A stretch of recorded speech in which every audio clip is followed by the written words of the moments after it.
So now we will discuss about etiology. Etiology involves autoimmune, means it is immune mediated disorder, okay, characterized by formations of anti-acetylcholine receptor antibodies.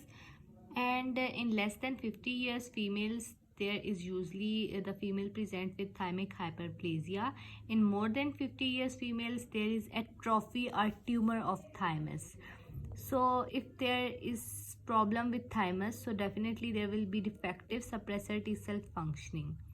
And it can also present with it can be the part of paraneoplastic syndrome, like underlying cancer like bronchogenic carcinoma or thymic neoplasms. And there are some triggers like pregnancy, exercise, emotions, infection, decreased potassium, climate changes, gentamicin, tetracycline, opiates, beta blockers, quinines, and autoimmune diseases like rheumatoid arthritis, SLE, Graves disease. There are also immune mediated diseases. So now we will discuss about symptoms, okay? So I have already told about that this patient will present like in the start of day the patient was feeling very good because there is enough amount of NM receptors. But with the passage of time, as the day extends, the patient will presents with the weakness. The patient will presents like towards the end of activity they feel tired. So we will ask the patient that to count up to 50, like 1 2 3 4 5 6 7 8 9 10 up to 50, okay. In patient with myasthenia gravis, their voice will start to deteriorate, like they will like 1 2 3, like there will their voice will start deteriorating with time. They cannot count up to 50. And in patient with myasthenia gravis, there will be painless muscle weakness, okay. This is the differentiating point, like other diseases can also present with muscle weakness, but in myasthenia gravis there will be painless muscle weakness, okay. And it will start in the end of the day, like towards the evening the patient will present with weakness. And its pattern is usually descending, and patient will present with diplopia. Diplopia will be asymmetric, like it will be only present in one side. There will be no bilateral diplopia. There will be only unilateral diplopia, only unilateral ptosis, like ptosis is drooping of eyelid. Why ptosis and diplopia? Because in skeletal muscles, what is the neurotransmitter? What is the neurotransmitter? Acetylcholine. So definitely in these skeletal muscles, acetylcholine receptors will require the NM receptor for the binding, and there will be no NM receptor since antibodies are being made. So there will be ptosis. Patient will present like उन्हें धुंधला नज़र आता है. They will present with the diplopia, and they will represent with the dysarthria, like slurring of speech, and they will present with the dysphagia. Why dysphagia? Because in esophagus there is in some part of esophagus there is a skeletal muscle present, so there will be dysphagia. There will be neck weakness, and eventually in end there can be limb weakness. And autonomic, it can also involve autonomic system, and patient can present with the constipation, mydriasis like dilated pupil, and hypohidrosis like decreased tears. So in patient with myasthenia gravis, there is flaccid paralysis from proximal to distal. Unlike in GBS the weakness is ascending, like it goes from toe towards nose. I have mentioned the GBS in my previous video, you can see. But in myasthenia gravis, the weakness or flaccid paralysis is from proximal to distal, okay. Now we will discuss about some variants of myasthenia gravis. It can be autoimmune, like myasthenia gravis and Lambert-Eaton myasthenia syndrome, okay. In Lambert-Eaton myasthenia syndrome, what happens? The autoantibodies are made against presynaptic calcium channels, okay. Presynaptic synaptic calcium channels means there will be In Myasthenia gravis, the antibodies are made against NM receptors. NM receptors. In Lambert-Eaton myasthenia syndrome, the antibodies are made against presynaptic calcium channels. Like this is presynaptic membrane, and this is muscle end plate. I have shown already, and this is calcium channels here. So these are presynaptic calcium channels. Okay, and second variant is the congenital myasthenia syndrome. Here the already from birth this patient will present with like when there will be the less aged, there will be the children, the presentation will be of children because the genes are involved, and there will be early presentation in childhood because the gene responsible in presynaptic, synaptic and post proteins are defective, like musk proteins, the genes encoding these proteins will be defective. And third is toxin mediated, like clostridium botulinum toxin. They what this toxin will do, it will ingest the synaptobrevin, and the other toxin is curare, which is tubercularine. It is post synaptic neuromuscular blocker.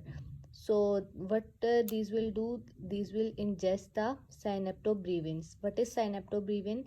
It is musk protein. What is musk protein? Musk proteins are responsible for making NM receptors.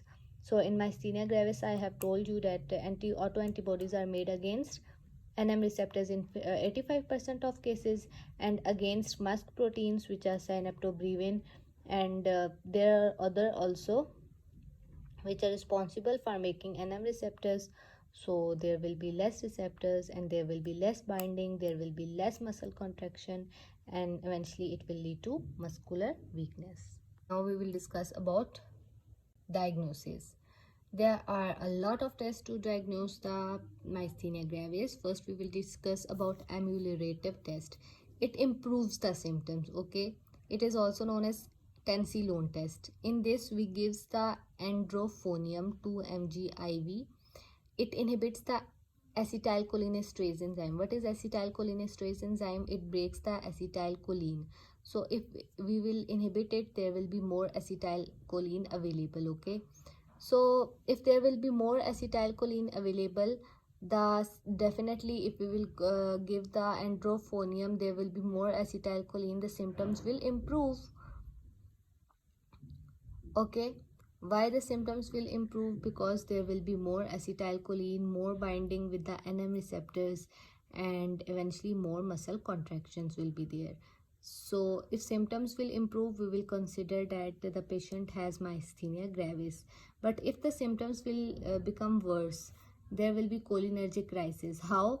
Because if we will inhibit the cholinesterase enzyme, it will not break the acetylcholine. It means there will be all if the patient has not myasthenia gravis, there will be more acetylcholine present already. So if we will inhibit this enzyme, there will be more and more acetylcholine, and acetylcholine is the neurotransmitter for parasympathetic nervous system, which is cholinergic system. So there will be cholinergic crisis. Like cholinergic crisis includes increased lacrimation, increased salivation, increased HCl production, increased micturition, decreased heart rate,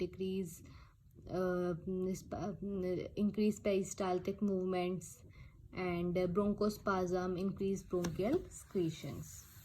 The patient will present with this.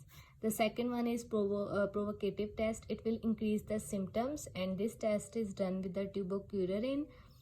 In this we give the 0.5 mg IV tubercularine, and what it do, it is skeletal muscle relaxal. It blocks the NM receptors, and in myasthenia gravis the antibodies are made against NM receptors.